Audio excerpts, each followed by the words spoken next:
അറിയപ്പെടുന്നു. വൈക്കം മുഹമ്മദ് ബഷീറിന്റെ ജനനം കോട്ടയം ജില്ലയിലാണ്. വൈക്കം മുഹമ്മദ് ബഷീർ ഒരുപാട് കൃതികൾ എഴുതിയിട്ടുണ്ട്. പ്രേമലേഖനം, മതിലുകൾ, എൻ്റെ ഉപ്പൂപ്പൊക്കെ ഉണ്ടായിരുന്നു, പാത്തുമ്മയുടെ ആട്, ഭൂമിയുടെ അവകാശികൾ. ഈ കൃതികളിൽ പാത്തുമ്മയുടെ ആട് എന്ന് പറഞ്ഞ നാടകമാണ് ഞങ്ങൾ നിങ്ങൾക്ക് മുമ്പിൽ അവതരിപ്പിക്കുന്നത്.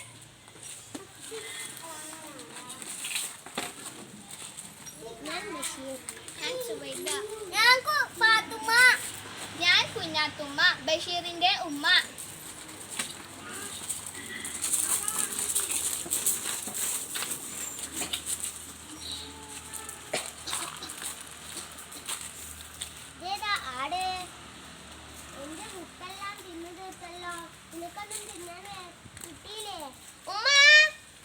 എന്താണ് ബഷീർ ഇങ്ങനെ പേടിച്ചു പോകണേ? ഞാൻ അങ്ങോട്ട് വരൂല, എനിക്ക് അടുക്കളയിൽ 100 കൂട്ടം പണിയുണ്ട്. അപ്പളായി വിളിച്ചത്. എന്താ വെച്ചാ പറ. ഇത് നമ്മളെ പാത്തുമ്മാന്റെ ആടല്ലേ? ആ സുബൈദ വെച്ച ഒരു പണിയെടുക്കാനും വരൂല. ഓളോളെ ചെങ്ങാഴ്ചീന്റെ പെരി പോയി ഇരിക്കുക. സുബൈദ, സുബൈദ, എന്താ ഉമ്മ? അവിടുന്ന് സ്ഥലത്തോട്ട് ഇങ്ങോട്ട് വാ, കൊറേ പാത്രം ഇരിക്കാണ്.